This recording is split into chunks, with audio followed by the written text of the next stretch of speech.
Okay. All right, Barb. Well, thank you for coming. And first, we'd love to just have you introduce yourself and say why you're running. Sure. My name is Barb Campbell, and I thank you all for doing these interviews. I think it really does help us create an informed electorate, which we've got to have always in our government. I've lived in Bend for 33 years and just love it. I've seen it grow up from when there were logs in the river, and I am not, well, I'll tell you, my own brother and sister-in-law moved to Corvallis. They thought Bend had just gotten too big and they don't like the growth. And honestly, I think we've done a really nice job making a really beautiful city that people want to come to and live in. I've served on city council for 2.5 terms. When I was first elected, I had a little business downtown called Wabi Sabi, and we sold cool Japanese stuff and had a party room that we were able to make available to different groups and just for kids to come and play Pokemon and stuff. I've been a middle school science teacher out in Burns. In Burns, school's only 4 days a week. The parents voted they just could not afford 5-day-a-week school. So it's, a different challenge. I mean, that just blew my mind, honestly, to even learn that. And just kind of love that age of teenagers, honestly. We really were my market for my store. When I first came to town, I was carpenter by day and cocktail waitress by night. I worked in a whole lot of restaurants around town. Just, kind of this, my story is so similar to a lot of folks who got here and were working 2 or 3 jobs, or they have 2 or 3 roommates. And I'm afraid that is a problem we have still not managed to crack. There were literally, when I moved here 33 years ago, people had t-shirts that said, "Bend poverty with a view." And, it's just been intractable. I try to remember that the biggest part of that problem is people do really love Bend. Still, they want to be here. Just about everyone who's here loves the city, which makes it just such an honor that anybody would let me help take care of something they love so much. It's like house sitting for somebody's prized poodle. It's like, oh, you trust me. And it's just so fun. The community still is just such you see it in people's faces. They're happy to be here. People smile at each other. We have so many good community organizations, who are trying to help with problems like housing and homelessness and transportation and just helping to make the community more inclusive and welcoming for everyone, because that's another still hangs on kind of problem. Right. Yeah, thanks. Thank you. Steve, we'll go to you. Introduce yourself and say why you're running. Great, thanks. Hi, I am Steve Platt, and I'm also running for position 4, along with these fine citizens of our city. I'm an Air Force veteran. I served for 25 years in the Air Force and retired in 2015. At that point, I decided that I still had a little bit more juice left in the battery, and so I decided to get a teaching license as a second career of choice, and started teaching science. So I taught science up in Redmond High School for 4 years, and then 2 years ago, a little over 2 years ago, a job opened up at Summit High School. And so I took that job, and now I teach advanced placement physics, and I was teaching core physics up until the levy didn't pass this year, and now I'm part-time, so I only teach advanced placement physics. So part of the curriculum that I teach at the school is a little bit of climate science that goes along with that. So that's kind of informed my view on the impact that our community and our state and the way we live has on the broader environment. So that's something that's sort of a cornerstone of what I would hope to offer. One of the things that I did when I was in the military, when I wasn't flying jets, was work on the budget. And so I have a fair amount of background on that. And so a year and a half ago, I decided to stick my hand up and offer my services as a Bend budget committee member, which I've done. And so I've developed I think some pretty reasonable background in how the city both sets its money up to be spent and then spends it. And that's something really important to me, to be a fiscal steward for that. And we'll talk about other aspects of my platform, but fundamentally what brings me to this race is I've served for 25 years to my country. I served my community here as a teacher and on the budget committee, and this feels like more service where I can help. Thanks. Great. Is it fair to say you were a pilot? Just want to make sure we characterize you properly. I was an F-16 pilot. Okay. Yes, I was. All right, thank you. That's fair to say. And Chet, you want to go ahead and... Guys, thank you so much, and thanks to you two. This is a lot of work. I think we can all agree. A big commitment of time and effort. My name's Chet Wamboldt. I've lived in Bend, Oregon for 14 years now. I was a firefighter for a little over a decade, and I also worked for the federal government with FEMA. I did search and rescue. And then I didn't want to wake up at 3 a.m. anymore, so I started a safety company, which kind of transitioned into a risk assessment company. And now I largely work in the corporate world. We work with Intel and Netflix, shipping and construction, to solve problems that companies repeatedly have. So if your employees keep falling off of ladders, then we help to solve that problem. Or if there's a part of the team that isn't quite working well, then we solve that problem. And it's really a meshing of knowing different parameters and also throwing in creativity at the same time. So, and a lot of public speaking. So that's kind of my professional world, or one part of my professional world. And then I also, I work with special needs kids. There's a few families through my church who have more kids than you would think a family would have. And a large percentage of them have special needs. So I go in early, a few days a week, and kind of give them a break.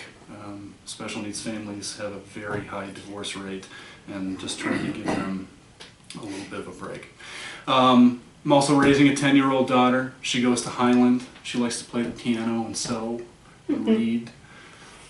She's amazing. And why am I running? I'm running because Bend is an amazing place to raise a family.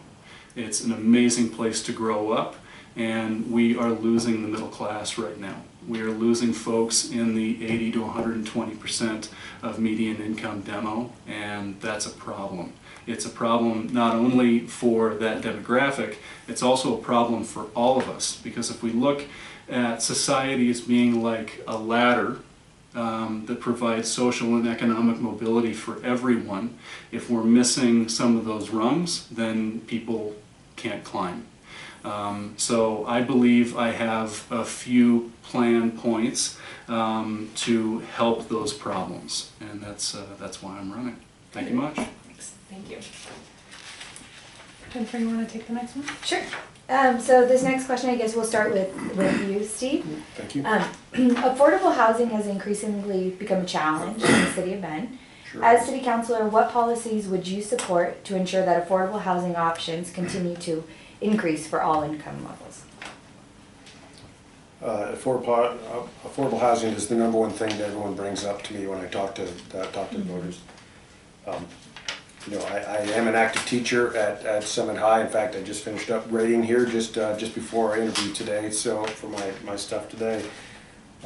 And the reason I bring that up is because I work with folks, professionals in the education career field, who are really struggling to find a place to live here in our city. I have a colleague who works 4 jobs to try to do that, and and he's making it happen. He's a fantastic teacher, but it is just hard to bring your whole self to the classroom if you're working that many jobs.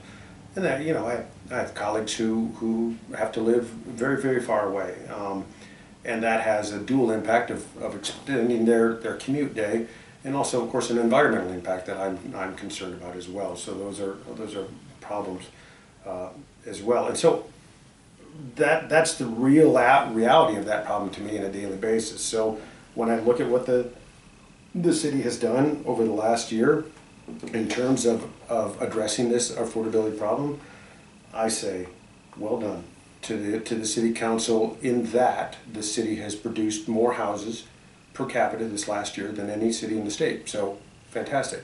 However, there's a gap of about 6,000 houses still needed in that city. So that gap needs to be addressed.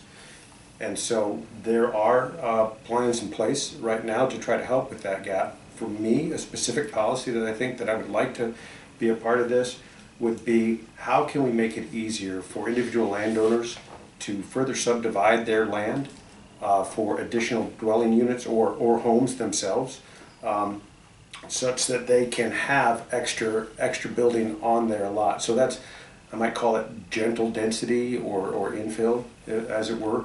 And talking with a variety of folks who are in those trades, in the building, those that are trying to bring more affordable housing to the area, they tell me, Steve, one of the big things is the length of time it takes to get anything approved through the city.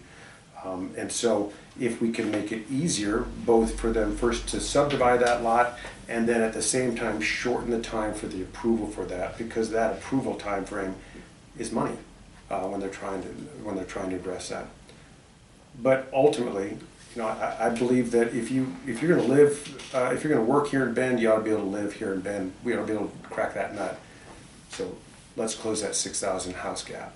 So just to kind of like drill in on this a little bit, I mean, because I know, the city council has approved, 4 plexes, 3 plexes, these things. So what are the specific hangups that you're seeing around subdividing the lots? From what I understand, it's difficult to do that specific thing. If you are a homeowner on your lot and you've got one home on there, I am told that it is difficult to do that and to get that through the process, and then to put either small houses, or it's somewhat expensive to get an ADU on that lot. So again, I'm not on the city council yet, but this is what the voters that I've talked to have reflected to me, is that it's difficult to actually bring that reality. Yes, the policy's there. The state says you can do 4 on a lot, but the reality of making that from what the state said to do it appears to be difficult. Okay. I'm sure we'll get into permit times a little bit too. Chet, it's on you, this one, the next step to you. I'm with Steve. ADUs are going to be a huge part of the solution to our housing problem. I built an ADU on my lot during the pandemic. It was my pandemic project. And while my fees were decreased percentage-wise compared to a full-size family home, the timeline was not. My plans, I think, were with the city for almost 6 months, and that lag time was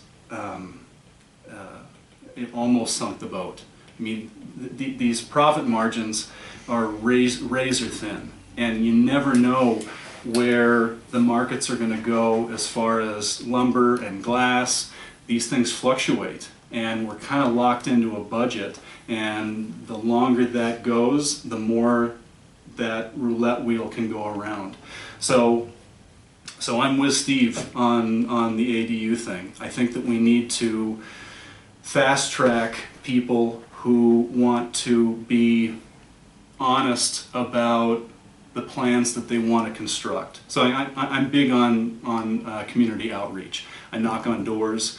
I sit out in front of the library as many days as I can. And I'm lucky enough to talk to some city employees. And one engineer who walked by one day, I asked him, why does it take so long for the city to work these plans through and stamp them? And he said there's lots of reasons for it.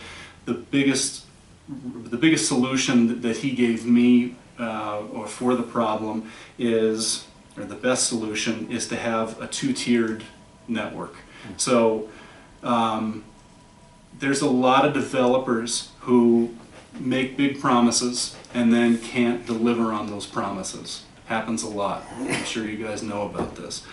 And then when their plans get kicked back, they blame the city, even though they know that those plans weren't gonna meet muster. And there are a lot of developers who want their plans to move through as quickly as possible. They give good plans that are feasible and they move through quickly. But this group gums things up because they keep getting bumped back to the beginning of the line. So my proposal is that we have a two-tiered system. One for folks who get kicked back regularly, and this line is a little bit slower. And these developers who follow through on their plans, on their feasible plans, get fast-tracked more quickly. I believe that that will decrease costs. It'll also help us to get buildings finished and approved more quickly.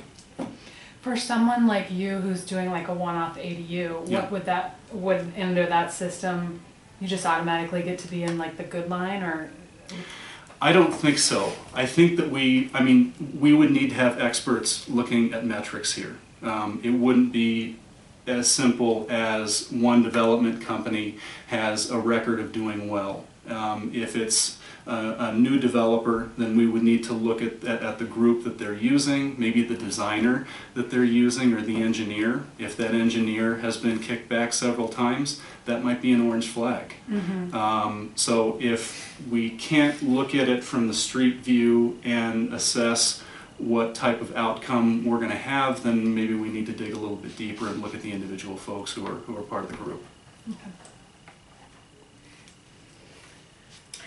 Thank you. Agreed 100% on ADUs. We have been changing our codes and dropping our fees on those ADUs for a lot of years, trying to make them easier and quicker to build. Subdividing your property is a whole different can of wax. That is when you actually want to sell the ADU and the property underneath it to someone else. I don't even know if you could do that if it were only an ADU. You've got to have a primary dwelling before it can be an accessory, right? So you can subdivide it certainly for a triplex. We've recently changed the code. You didn't used to be able to literally cut the land and be able to say that, you know, these are connected, but you still, and those are excellent ways for people to build equity when they are able to buy a small subdivided lot. And as these excellent colleagues, I'm just so happy we've got such great candidates this year. And for someone who's got a huge mortgage to be able to help pay, you know, that's where those ADUs come in. We spent, a couple of years on permit times. It was bad there for a while. No, I am not surprised you have heard stories, but we have learned that no, we've got them down. We've got them down to be in line with permit times in other communities, which is honestly, for me, the only way I know to do our job, frankly, in a lot of things. We always compare ourselves, we just say 3 up, 3 down. The 3 cities that have larger population, the 3 cities that have smaller, how are they doing? How long are their permit times? And then for something like that, we might intentionally choose a place that has really high growth to compare ourselves, because comparing to Medford might not really make sense when it's permit times. I'm really happy. We've had 3 plans for ADUs, or for what could just be a tiny house, on our website for a few years now. And just now we have a new, and it's more like a set. And I think it really does have that kind of, this is not just a plan to do this, this helps you understand how you get it accomplished, which is a big deal. So, you know, the 2-tier idea, I'm like, yeah, I can see that. But no, I would not put, you know, people who have been good and people who have been bad. What I would do is developers who are doing master plans with hundreds of units versus somebody who's trying to get an ADU through. Those ADUs are more likely, it might be the homeowner Homeowners can build their own ADU if they want, right? You have to get it inspected, but right? Exactly. With your own two hands, you can do this. If you know the path through the system. And so, that's what I see is people who are trying to do smaller infill projects that we really want to have done, stuck behind somebody who's trying to put in 1,100 homes or something. And that's where I wonder if we might be able to, kind of have a two-tier. I was building homes in the late 90s and absolutely saw the crash and how many contractors we lost. We lost plumbing suppliers. We lost tile suppliers and people who install plumbing and, just all level of contractors. So that for a short period of time, most of the housing built was deed restricted with subsidies from the city of Bend. I care very much about not putting contractors like my own brother out of business when things get bad. And, we need, these people are just really good people who are doing this work. The other kinds of jobs they can do are remodels and handyman. I'm sorry, but Brooks Taylor is not going to come and fix your leaky sink. For that, you really do need that smaller subcontractor in town. And it's really important to me that we keep those types of jobs available for them, which does mean ADUs and does mean infill projects. At the same time, we've got to work on that other tier. We've got to make sure that those, because honestly, what's going to solve the problem? It's got to be hundreds at a time. I think we're going to have to do a housing bond. Nobody wants to hear that out loud. Literally, the schools were recently not effective. People right now are paying a lot of things on top of their tax bills. It's true. There's already a school bond on there. We've got a transportation bond. But I just really see us needing a big injection of cash all at the same time to try and produce multiple thousands of units to correct that deficit that's been building up for years. But building an additional 500 per year is just not going to get us where we need so that our own children can afford to stay in the community where they grew up, so that our employees can afford to live in town. All day long, I've been a bartender. Bartenders deserve to live in town. Is that an affordable housing? And that's such a good question. In fact, I finally met the guy who was instrumental in passing Portland's housing bond.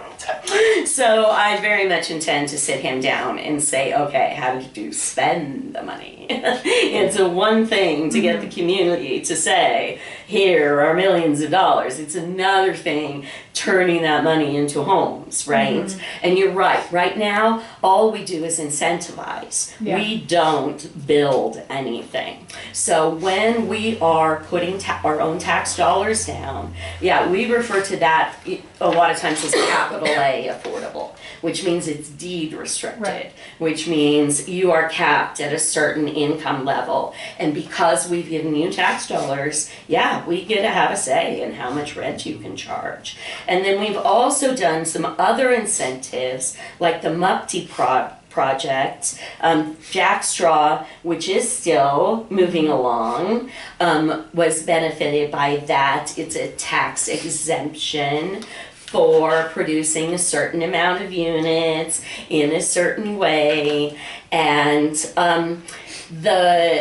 another project that was awarded, they're on hold. They really are. That's timber yards. And honestly, when I saw the scope of it,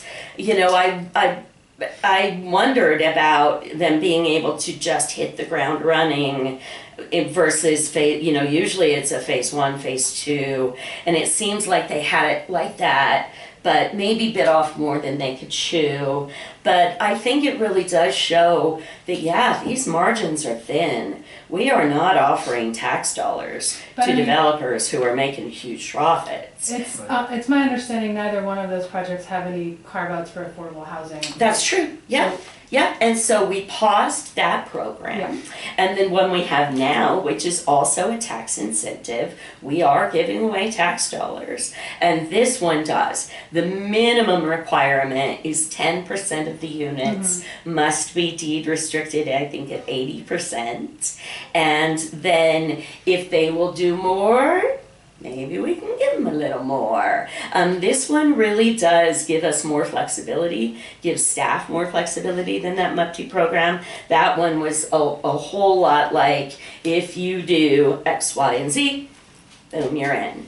This Yeah, I mean, one I is more of a understand that was a negotiation. while back that was put into place, but It was, would you feel yeah. comfortable approving what is now the Jack Straw project, knowing that there's no affordable housing there? I did, Nicole, because I think it was Chet who said, no, we have a gap in the middle. Yeah. We don't just have a homelessness crisis. We have a big gap in middle market housing, which does mean teachers, firefighters, and I don't know if that particular project, if even at that level of pay people, but I think they may.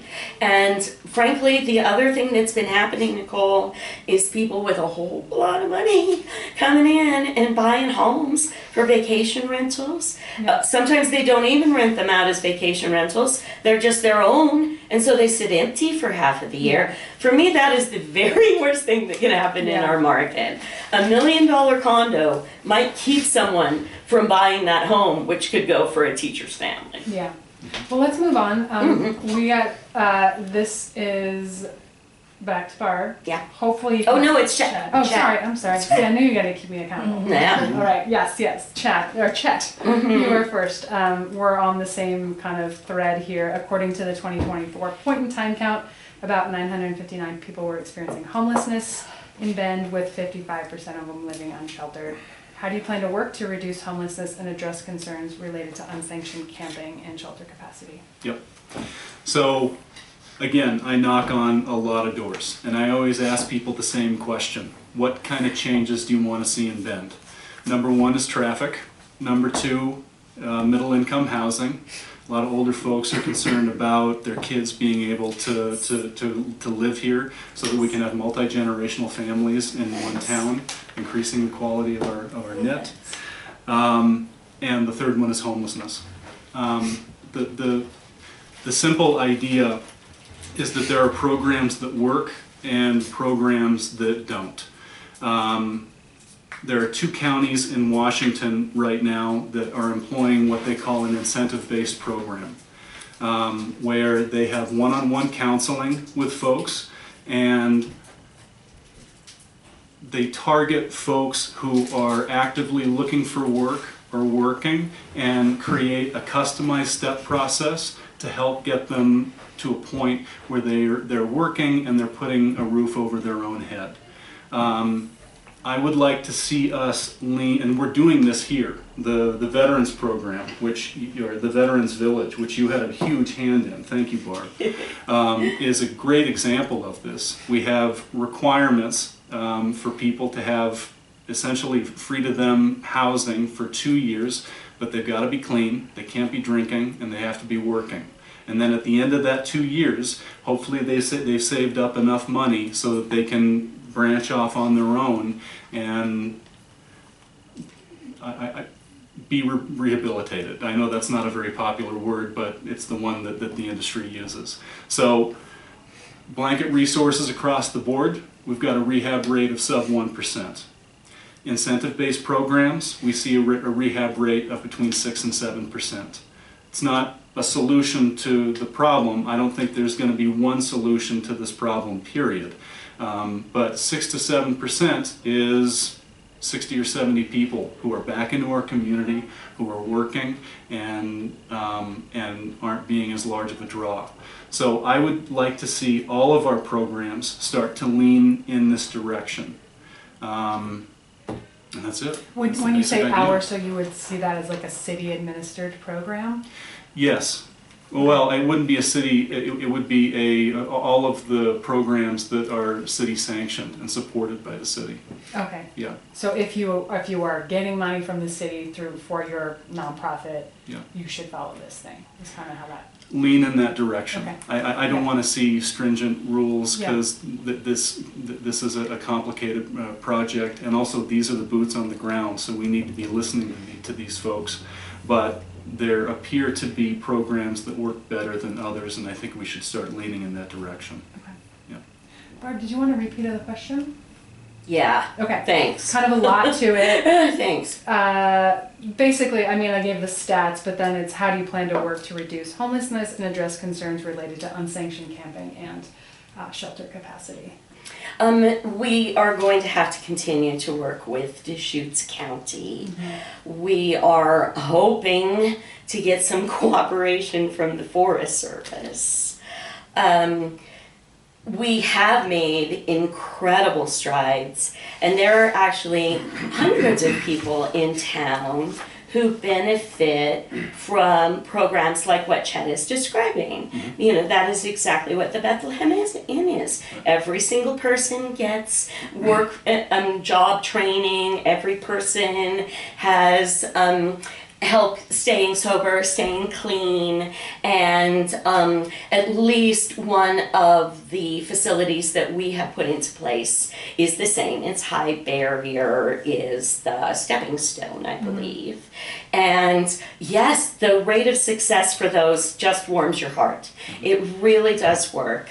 But it is also true that there are many people who, for whatever reason, they're just not ready, they're not willing, they don't trust enough to really accept and engage with help, even if help is offered.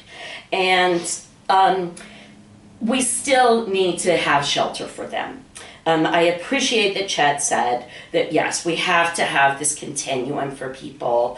The recovery rates for any kind of addiction are just really tragically low across the board.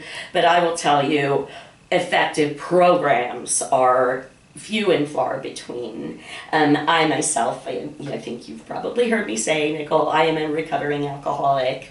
I haven't had a drink in 22 years, and I was in rehab for 6 months. The state of Oregon had a program at that time, inpatient, women only, and it was 6 months. And it was paid for by the state's healthcare system at that time. The state's healthcare system at that time lost funding. And so I was essentially kicked out at about 5.5 months. And I don't know if anybody else was successful. I know of a couple of women who dropped out and were not. And they did end up back in prison. And the rates are always low. But they're horrifically low with what is the typical, I mean, honestly, those of us who've been through 28-day, we call it the spin dry. Yeah. You know, Yeah. frankly, it is only barely enough time for a chronic addicted person to just even clean out their system, get their brain anywhere near functioning right. You know, what we have to offer people is, it's not enough. It's not enough for the people who do want help and to actually engage in programs like that we need. So, you know, I just can't help but for the grace of somebody's or something go I. And I do see how close so many people are to slipping through the cracks, how many people are living just right on the edge. And what's really inspiring for me was one year we didn't have enough permanent shelter space. And one of the churches opened, this was during COVID, they had to put in 100 tents in their sanctuary so that people could be separated. And somebody showed up one day and said, I didn't drink today because I knew where I was sleeping tonight. I really do. I think you gotta have hope to sober up. If there is nothing out there for you, if there's no opportunity, if there's no even safe bed, honestly, why would you? You know, why would you grab a bottle and, take the edge off in that way, self-medicate for a lot of folks. Yeah. And so I'm always going to be the one who's leaning into the hope side and hopeful that hundreds more of those 500 really do want help and really do want to try and get better. Yeah. Yeah. Would you like a repeat, Steve? Could you just give me the stats again, please? I Yeah, think I've had the so question. 24 point in time count, there were 959 people Okay. experiencing homelessness and 55% living unsheltered. Great, thank you. Yeah. So fundamentally, I deserve everyone, I think everyone in our community deserves a safe place to live. As I said, I served in the military for 25 years, and so I served in a lot of places where there was a room full of individuals who had wildly differing views on the outcome of this negotiation. I stood on the ground in Afghanistan for a year with the Karzai government, and trying to find some kind of commonality at that point was very, very tough. So I think one of the things I learned over the course of a career is how to build a coalition and how to collaborate. And so for me, this solution is a collaborative solution. And what I mean when I say about that is that I don't think the city can do it by itself. That's the gap, right? The gap is just about 1,000 folks. And they're gonna be, plus or minus, they're out there tonight, right? Some of them are my brothers and sisters, veterans, and they do not have a safe place to live. And so closing that gap, right? What are we gonna do for that? So I think the city, working in Congress with the county, and other local areas, the Coordinated Housing Response Office, those kinds of folks, if we can get them together, because my understanding is that if you have different folks with not completely aligned vectors to solve this problem, you can get duplication of work and you can get not as effective an effort. And my goodness, we really need to have an effective effort for this. So I believe, as have been alluded to right here, that safe places for folks to live to include, in my mind, no barrier and high barrier shelters, so similar to the old mill apartments that just came in. I think that is definitely a on the continuum of services that should be offered to our homeless population. I think all of those programs need to be allowed. One that I really like, as you alluded to, is the Central Oregon Veterans Village, because it does provide the wraparound services in place and has had a record of success of folks transitioning through the program to a more stable housing situation. So that is an excellent example in my mind. But we have to keep our eye on the ball, which is nearly 1,000 folks are not in a safe place tonight. Now, again, the City Council made some great strides in this last year, reducing that count by 5% the first time in the last decade. So well done, but we still need to work to close the gap. Yeah, I mean, we can talk about this whole big issue for a really long time. Right, sure can. In the interest of time, I want to just hope that we can answer this question just really quickly without a lot of dialogue, because I think it's just maybe what is indicative of your philosophies on stuff. So Barb, back to you. How do you feel about the recent council decision to change the time restriction on sheltering in vehicles from 3 days to 24 hours? I don't like it. Okay, The only reason I heard for doing it at all was for consistency. Right. We are incredibly short-staffed when it comes to just trying to enforce the code we have. We have incredibly compassionate people who work so well to try and help people just comply. I wanted us to align them in what I see as the more compassionate way, so that whether you are in a tent or whether you have a vehicle or an RV, you have 3 days Okay, yeah. before you get the notice, before you might get the notice that you have to move. Right, so move everyone to 3 days rather than everyone to Instead of 24. everyone to 24, that's right, thank you. Steve.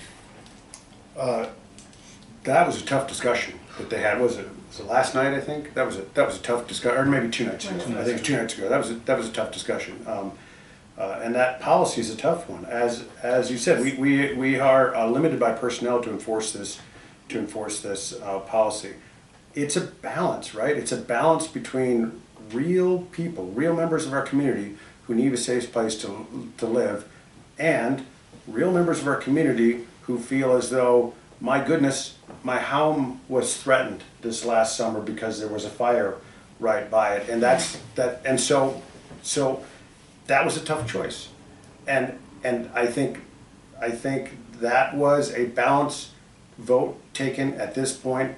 It was a six member vote for that, and so I think I would align myself with the considered opinion of the city councilors who went with that, recognizing that the backside of that effort is to continue to increase places for folks to safely park.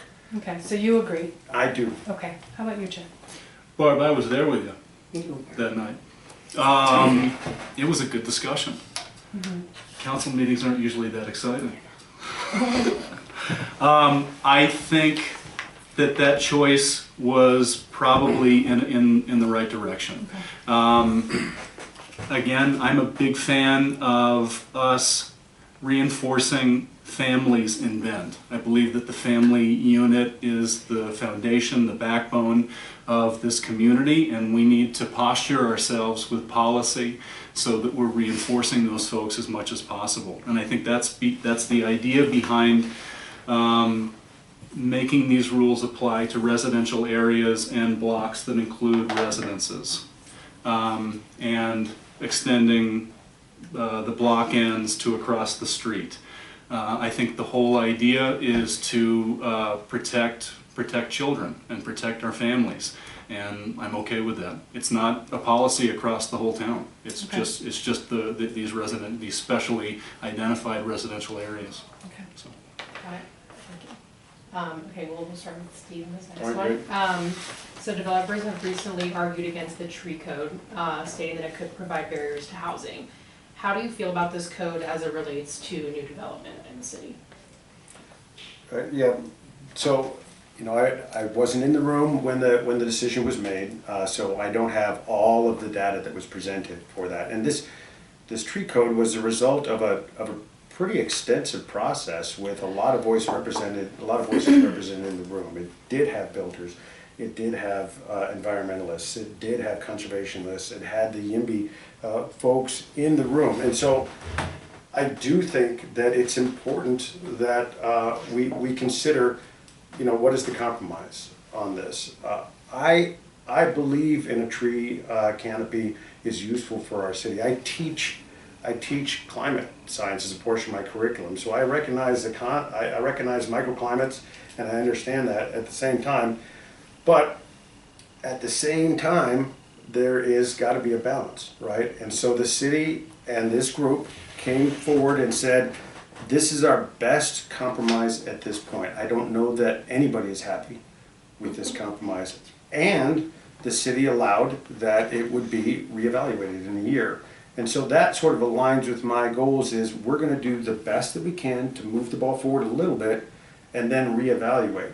Now, would I be open to reevaluating that perhaps a little earlier than a year if I have the honor of serving on the council? I might be. But at the same time, what I would want is I would want real data, like prove to me the cost to housing building increase. I want you to be able to show me where this tree code added this much to your building. And if so, okay, well, let's talk about that. But if you can't defend that there was any cost increase to that right here, and it was just inconvenient for you, that, you know, I think I'm less likely to change. Mm-hmm. So that would be the numbers would guide my reevaluation. Got it. Thank you. Chet, do you want me to repeat the question? I think I got it. Okay. An unfortunate trend since air conditioning was invented is that we don't utilize shade anymore on our buildings. Shade is unbelievably useful. If we can have a tree that blocks the top of this window from the sun, then we can prevent rays from coming in and heating up the building, so we don't need to use as much air conditioning. So I'm a big fan of trees. I'm also a big fan of meeting the state's requirements for the level of construction that we're looking at over the next few years. And I think that we can find a balance between those things. I like Steve's idea of revisiting this in a year. I like the idea of revisiting it even sooner, a little bit better. Certainly the class action lawsuit that several builders, some have made themselves known, many have not, is something to take into account here. I think that the tree code is going to cost the city a lot of money, no matter which direction it goes in. So we need to be careful about the next steps that we take. Great. Yeah, you're exactly right, Steve. And I have asked, which project would you have not been able to do if the tree code had already been in effect? How much would it have added to this? I've gotten nothing but crickets back so far. But we are involved. They have said they're going to sue us, so they might just not be responding to me for that reason. I was involved in the last urban growth expansion, which happened in 2015. And I will tell you that I tried to stop it. I made the motion to stop it, but I was overruled, and the city grew as far as it possibly can to the west into the forest. When you start to get to the north, you hit Deschutes River Woods. And so all of the expansion land that is left, if we're ever going to expand again, it just has to be. It's got to be to the east. It's got to be to the north. And out in those areas, you know, we really are right at the border of where these big ponderosas just stop growing. Mm-hmm. So I was trying to figure out, why is there so much objection? Because this code has 4 options, and 2 of those options are to clear cut absolutely every bush, every blade of grass they can still remove, and as long as they replant a certain amount of trees. So I couldn't figure this out. They're doing these developments. They're putting in far more trees than we have ever required, because they know people want trees. They know nobody's going to buy a house unless there are at least some little trees in the lot. And then I remembered the COID property, Central Oregon Irrigation District, which is a public entity with an elected board, owns a big piece of riverfront property that runs between Brookswood and the river. It extends from Blakely Park almost all the way to Wildflower Park. Well, Central Oregon Irrigation District has, it was public facility land, literally public land, and the public has used it for a path. They have to maintain that path. And they believe that they can do more for their district with the money than with the property. So Polish Homes has a contract to be able to purchase that property.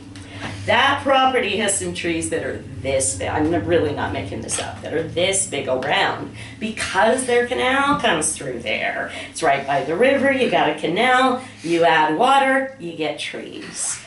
I believe that the objection, in large part, is looking at that specific piece of property, which has some huge trees on it. And I just can't figure it out otherwise, because honestly, no, they can replant them themselves. They can buy trees at the nursery for $30 a piece as long as they're alive 3 years later. There is no reason this should be a burdensome cost.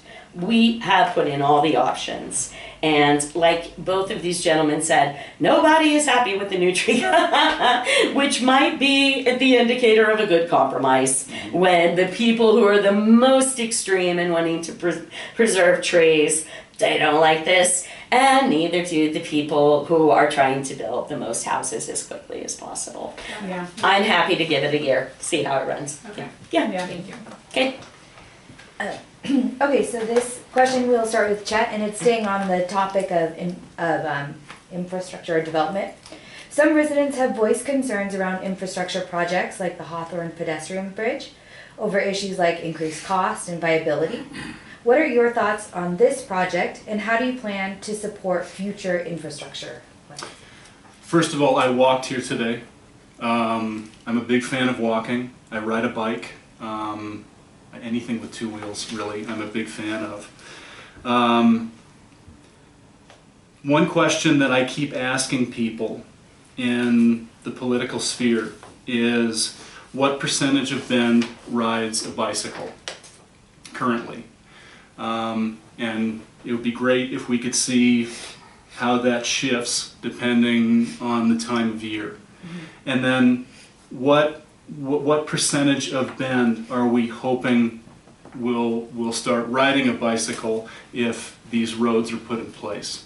And it's crickets across the board. I've asked proponents of this bill, or proponents of the bicycle infrastructure, and people who maybe don't like it so much.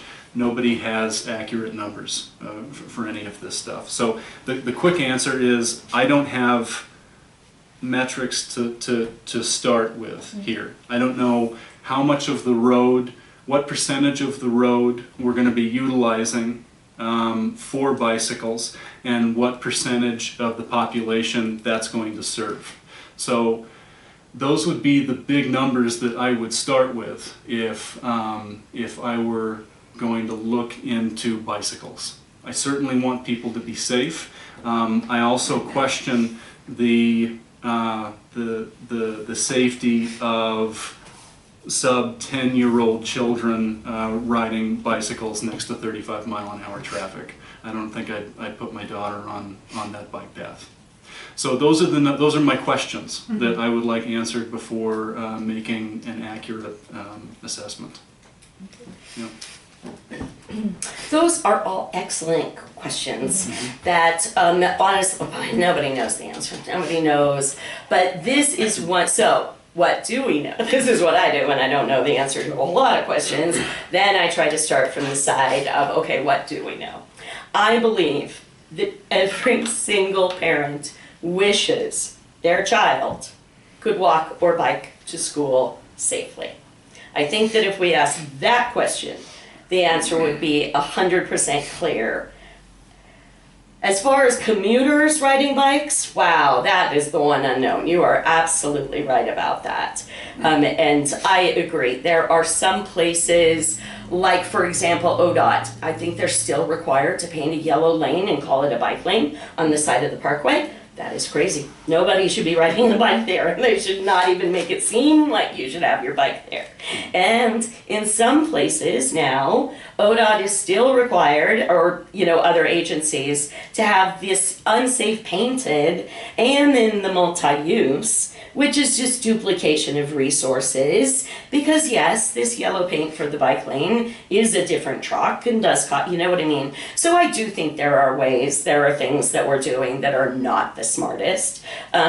You can ride your bike on a sidewalk anywhere in town except for downtown, and there are a lot of places I see the kids on the side. I'm like, that's exactly where they should be. They are perfectly safe up there, and there's not a single person walking, right? So even as far as that goes, it's okay with me if bikes are on the sidewalk. I just want the kids to be safe, right? And then the other place I think about, when I moved here, there were fewer than 30,000 people. Any given day in the summer, there are 30,000 tourists on our streets, and they have all come here to be outside. So this is what I think. How about we just get all of them off the roads onto our new bike bridge, and then the rest of us can commute without all the tourists in the way. So, I see two places where I think, there's just no doubt that, yes, there are going to be some people who are going to use this. We're going to get more bikes to kids to school safely. We're going to get them from Bend High, where they love to go, which is to the park and then downtown, and they're going to be able to do that safely. But as far as that bridge goes, oh my goodness, if we had not gotten grant money, oh no, there is no way I would be supporting $30 million for a pedestrian. 40, the numbers are still really squishy, but nonetheless, you know what the number is? It's the same as what we thought overpass on Remarket, that was like the first number we got for that was 35 million. So, you know, agreed. Wow, how did it ever cost this money? But it is. This is federal grant money that is coming in for the largest part. There's some state grant money coming in. And right now, my biggest question for staff is how far can we spread that money to make sure that we are making that connection up to Bend High? Right, so on that topic, Yeah, thinking about my child going to Ben High, right. they still have to cross 3rd Street. What's Yes. up with that? Yeah, no, you're right. And I've heard from bicyclists, that safe crossing that we put in for pedestrians, it doesn't work for bikes. I mean, from what I understand, you can't even reach the push button from the bike lane. You're nodding. Do you use that one? Right. And then if I'm not mistaken, it's the same kind of crossing as over there on Highway 20, the very first one. It does this weird little zigzag in the middle. I don't know how you're supposed to get your bike through a little concrete zigzag. So no, you're right. There are two, they got to get across Franklin.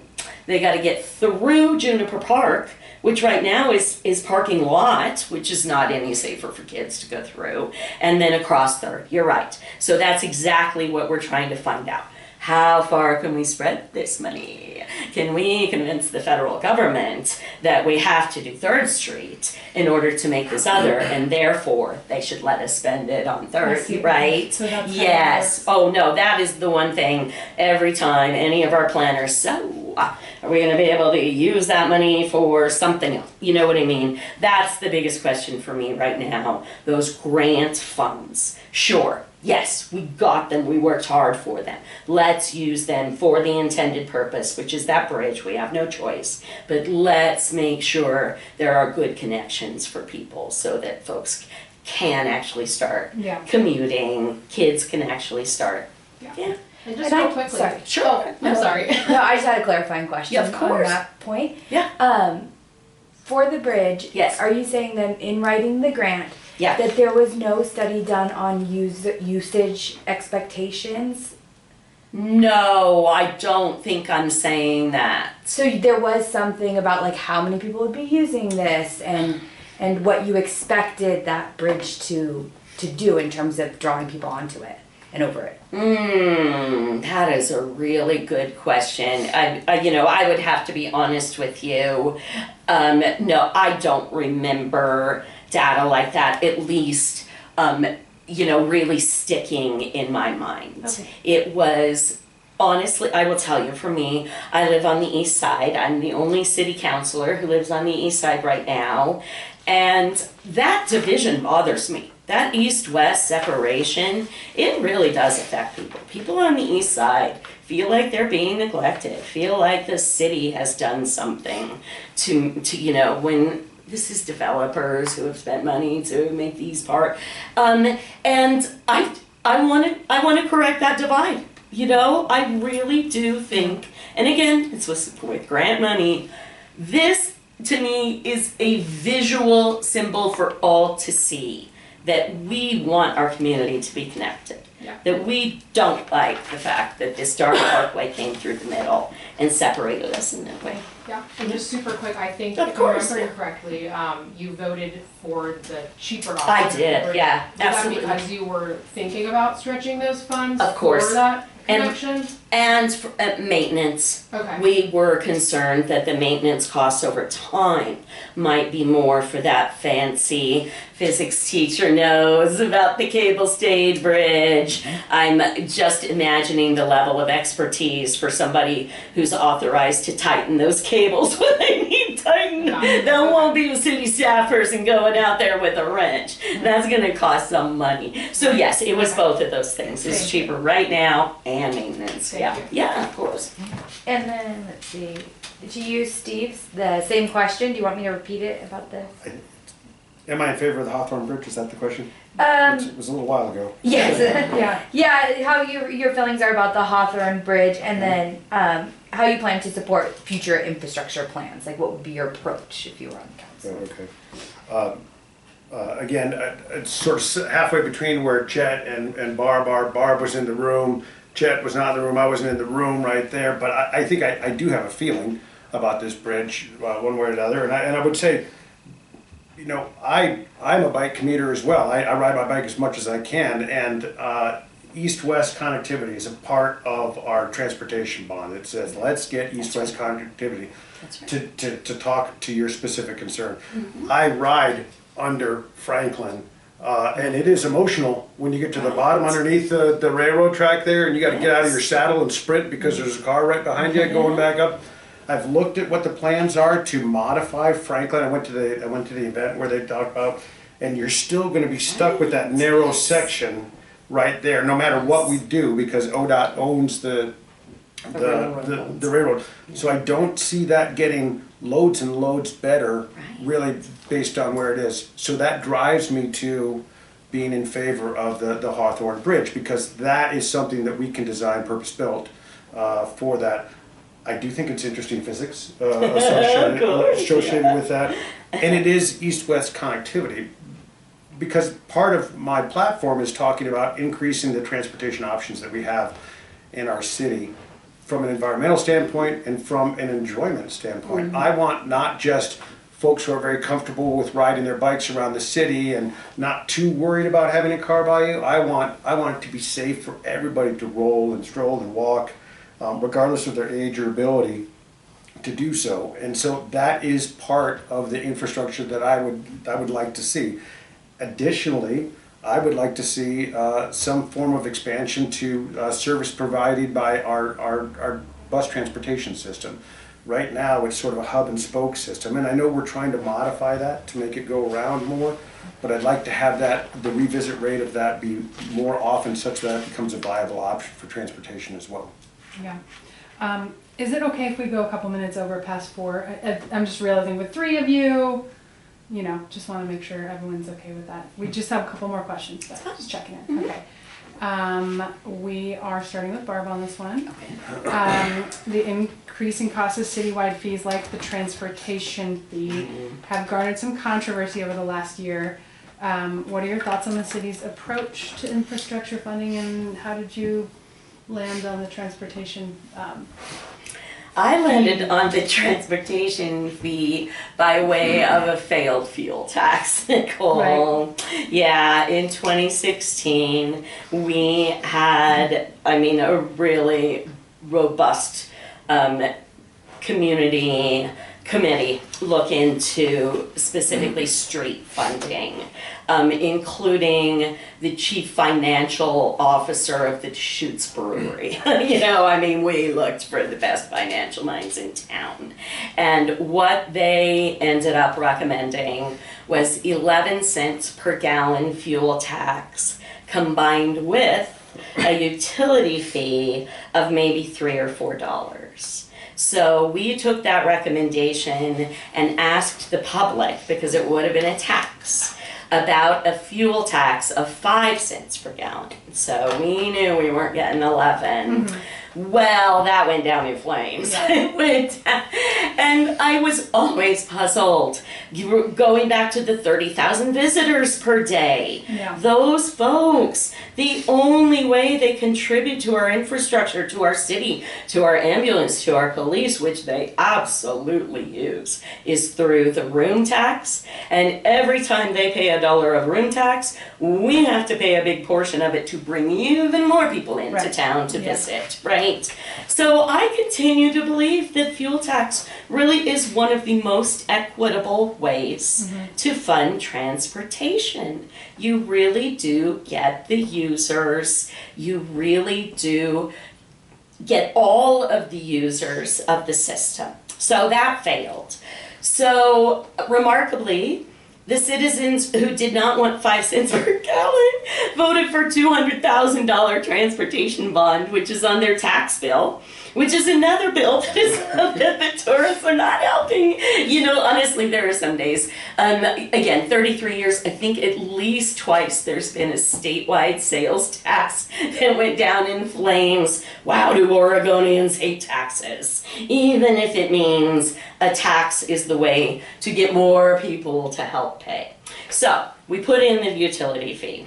We started it at $5. There were folks that wanted to start at 15, and I just let them know that they will not have my vote for that.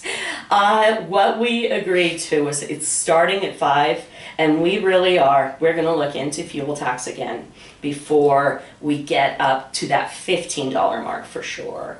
We might go from 5 to 10. Those numbers are an average of a single family home. Folks who live in apartments pay less.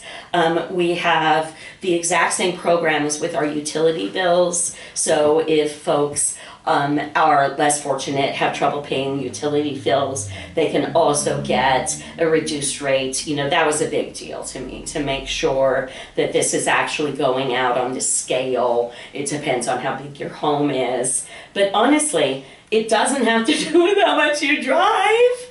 And it really is for transportation.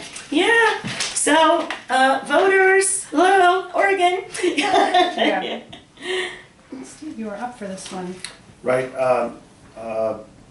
One of the things that I understand that this transportation utilization fee does is it funds the operations and maintenance of our transportation system right now. It's not building new things. It's just maintaining them.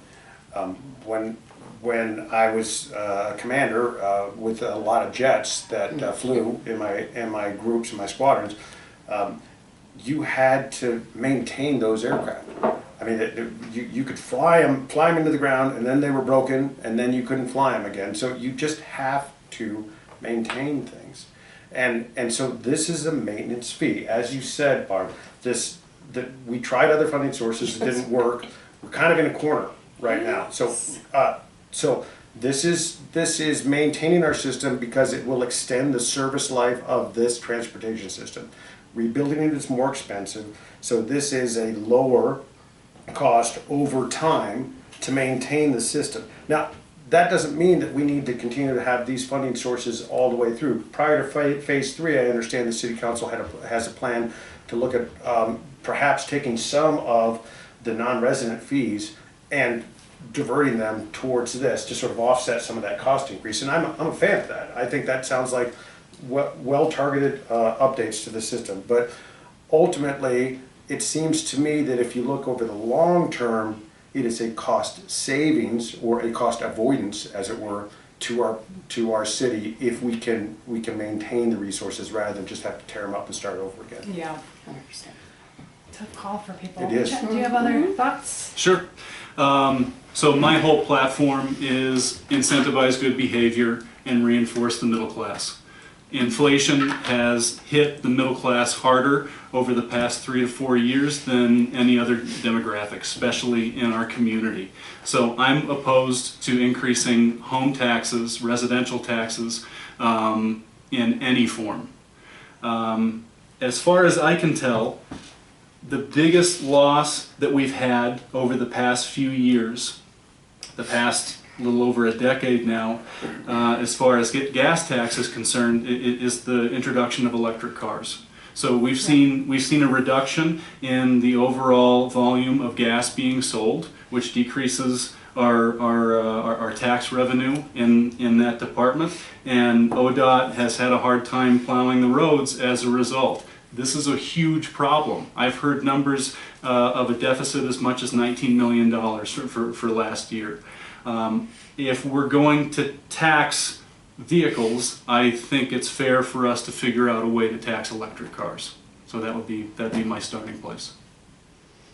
Interesting to game that out on the city level, you know. Yes. I think that will be a challenge. It is. Yeah. Yeah. As is taxing gasoline. Right. Right. Totally. Yeah.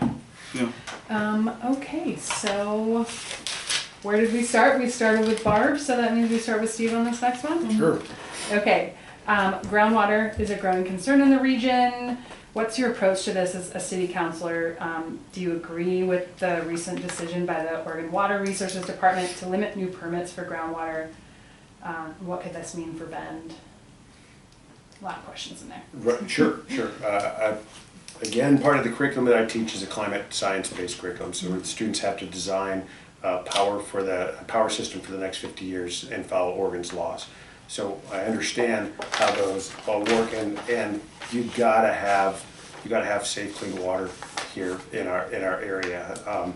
And the historic drought that we've had over the last long period of time here is problematic, and that's a byproduct of our climate change that we have right here. So the idea for me is that you've got to look at where's your possible savings right now. The city, as I understand it, is only using less than 2% of all the flows that are going through this system right here, and yet it is really important that the city does a great job, and I think they have. As I understand, our overall usage as a population has been relatively flatlined. Our per capita usage has been going down. Yeah. And so I think we're winning as a city, right, for that. But that's 2%, right? And so we need to look at the overall usage of the waters, and so yes, we need to have data and look at the resources. If those are unscheduled withdrawals from our water system right here, that is not going to be a sustainable approach for us. So yes, I'm a fan of that policy. Okay, thank you.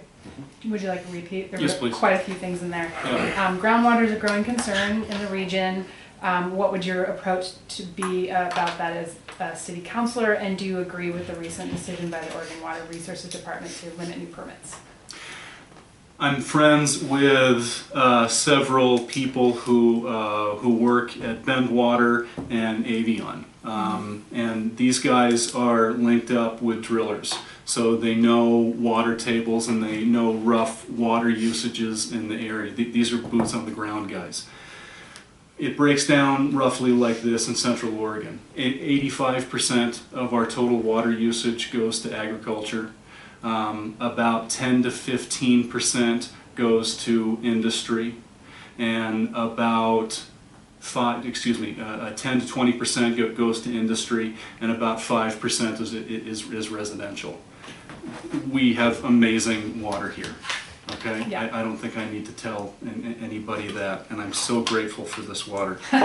It's way better than what I grew up on. It is. And we need to preserve this precious resource as much as possible. We also have a state mandate to build a lot of homes. And I don't know how we're going to reconcile those two concepts yet, but I think that, again, we need to be serving the middle class in our community, and if we have a glut or not enough supply of middle income homes, then I would lean in that direction rather than the water direction. What do you mean lean in that direction? I'm not quite following. If it's either or, middle income housing or water savings, or if the plans are held up because we can't get the water permits for new construction, I would lean in the direction of us building new homes. What if there's no water in the well that would be in that development? So we're drilling wells for developments. Just thinking about how this impacts groundwater, since we know that most of what Bend has is surface water, but these are kind of Okay. pie in the sky ideas. Yeah, fair enough.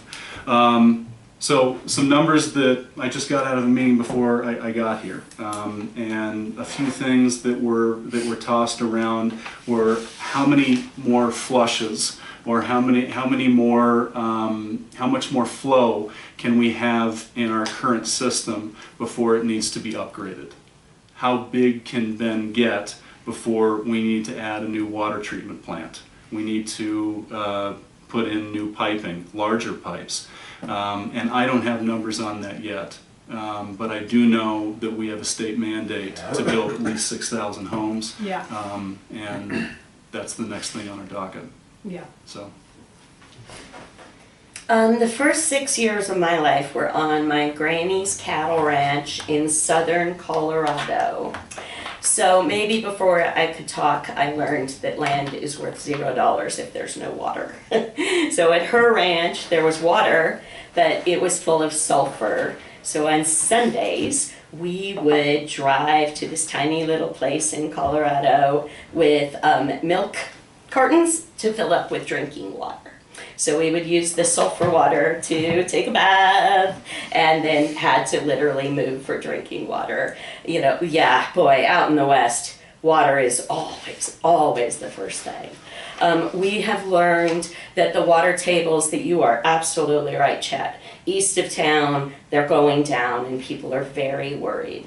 But somehow there's some weird disconnect, and our wells out at the Outback facility, for example, are not showing that.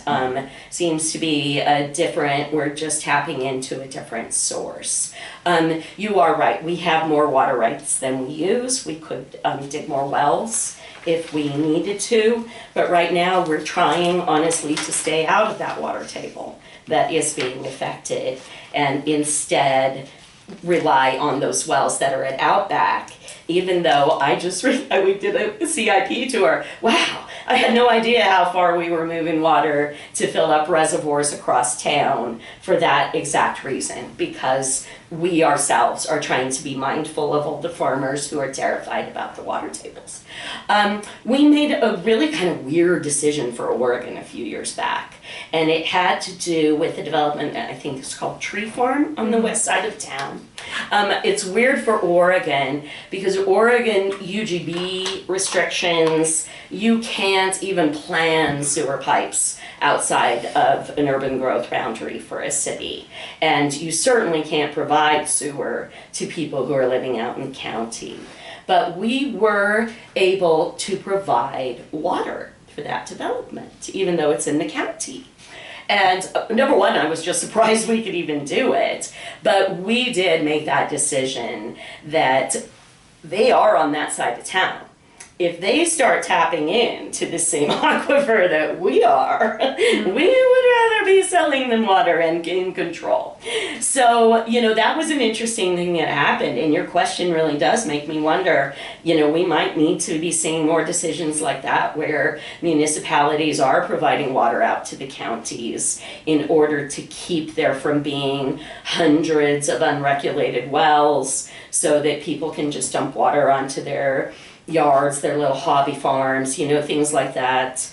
You are absolutely right, Steve. We really are proud that our water usage has remained flat, even though growth has gone through the roof.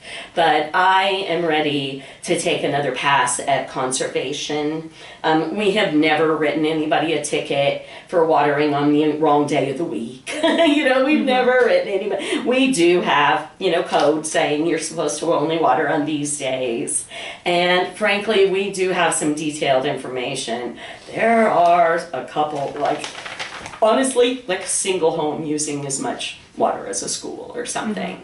You know, there are people working so hard to conserve everyone. They've literally got a timer in their shower. They should not be suffering because some people refuse to do anything at all to conserve.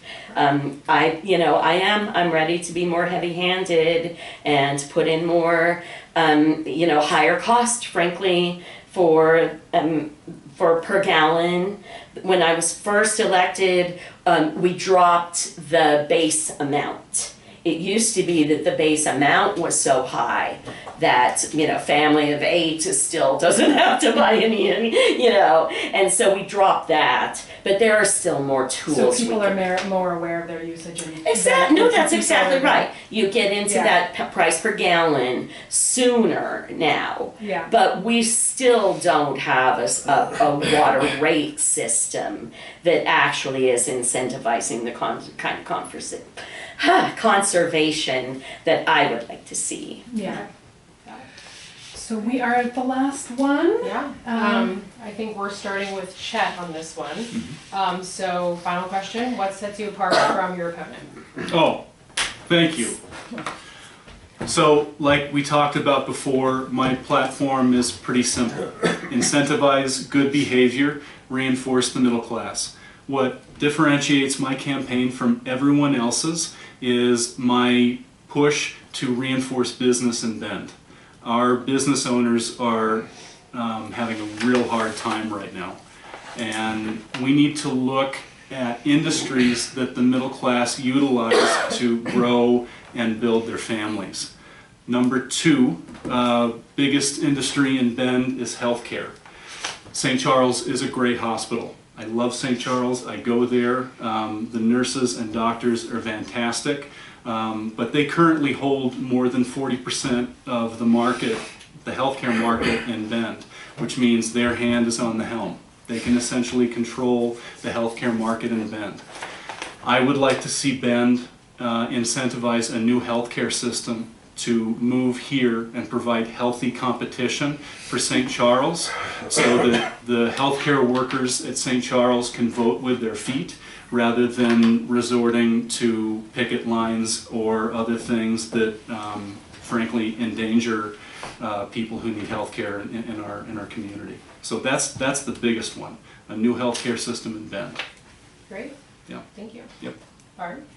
There has never been a picket line that endangered anyone in the hospital. I have been on the picket lines and they work very carefully to make sure that they're not pulling people from their shifts to be out. And, you know, frankly, people come from miles around, you know, just to help out when it's things like that. But no, I don't think that endangers anyone. But that's a very interesting idea. Okay, it really is experience, right? You know, I've been there for a decade now. The compliment I get the very most is also one that I really love, and it's Barb, you always ask the best questions. You know, I just feel like, wow, that is such a big part of it. If you can just even figure out what the right question is to ask, you might have a chance of getting on the right path to solving a problem. And this is the other thing I've been thinking about, you know, as far as what do I, if I'm in a bad mood and I'm, you know, writing my own representatives and I'm frustrated with them, the thing I'm most likely to be yelling at my TV is I want you to risk not getting re-elected. I want somebody with courage. I want somebody who does not see this as their new career opportunity, but is willing to do the thing that they believe is right. And if they don't get re-elected, they will move on with their lives and happily let somebody else have a new chance. And honestly, I am very much in that position now. You know, I really am just ready to say what needs to be said and talk to people. And, you know, honestly, it's a risk to even say fuel tax out loud in order, you know, to actually try and do the things that big, you know, those big moves that can absolutely end somebody's political career. So, you know, I really think people have seen that, yeah, oh, I have that courage. I am never afraid of, you know, having people pissed off at me and not vote for me. And if I think it's the right thing, that's what I'm going to do every time. Thank you. Yeah. Just to retort real quick, personnel shortages are the #1 concern at St. Charles. Mm-hmm. Personnel shortages do endanger lives. That's why we're having so many travel nurses come into town. Mm-hmm. So that's what I'm trying to avoid. Understood. Yeah. Yes. No. Oh, they could not survive without traveling nurses. You're absolutely right. 100%. Yeah. And honestly, I don't know if any hospitals in our country can right now. Fair They enough. don't want to pay benefits. Right. They don't want to guarantee somebody that they're going to have 40 hours. Right. My own husband was a traveling, and you know, and I don't think that is a good trend at all. And it is my understanding that no, they have had to backfill in that way, but they have been successful. And imagine how much better the hospital could be if those nurses and doctors had another place to go to. Sure. Yeah. So that Competition. they would have to Health. compete with Yeah. each other. Understood. Right. Thank you guys. Yeah. Thanks. Steve, I'll let you get your Sure, thanks. So what do I bring that's unique to the race? I had 2 careers in public service. I served for 25 years in the military, and then I'm a current active teacher here. So if you feel as though a veteran voice, somebody who has had to collaborate around the planet, has had to lead organizations and figure out where we are, where we want to get to and able to put steps in place to close that gap, then I'd ask for your vote. If you feel like somebody who's in the classroom helping to shape young minds, seeing the challenges that these young people have in housing and how that affects and is reflected on their faces, and our educators who are struggling to get housing in our city, if you want somebody who's hearing that daily and can reflect that on the council, then I'm asking for your vote. If you feel as though somebody who is a current and active union member that is not represented on the city council right now has value to be a union voice, then I'm asking for your vote. If you feel as though somebody who has developed a lot of budget expertise, who serves on the budget committee right now, and really wants to be your fiscal steward for transparency in government of those dollars, then I'm asking for your vote.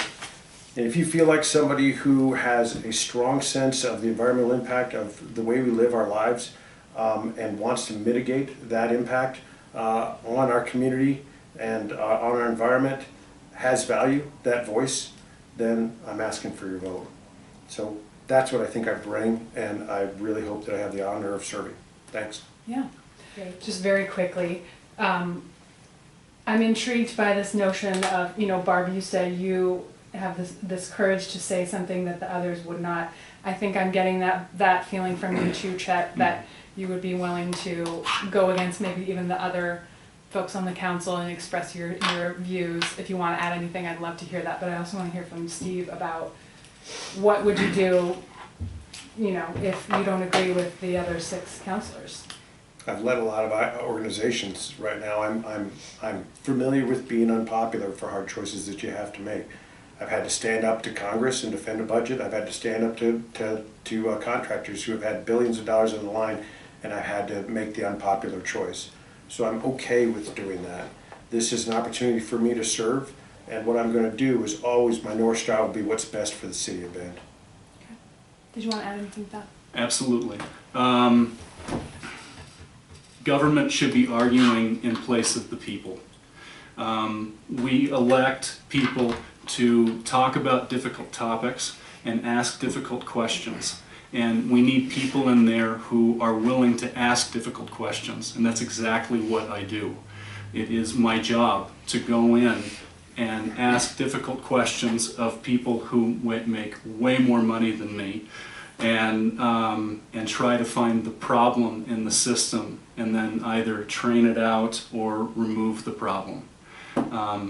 And the problem that I've seen over the past few years is that Bend City Council has way too many 7-0 votes. I know that didn't happen the other day, but a lot of the time things get pushed through seemingly without a lot of discussion. I would like to provide our city with healthy discussion and healthy pushback to some of these programs that are being put in place. Yeah. Well, we know this has been a really great discussion. I really appreciate so all of the ideas that you've all brought, and just all your preparation. We know this is not an easy process, and we just always want to say thank you for running and for, taking part in our democracy. It's just a really important thing that you're all doing here. So, thank you for being here. Thank you. Yeah. Thanks for the excellent questions.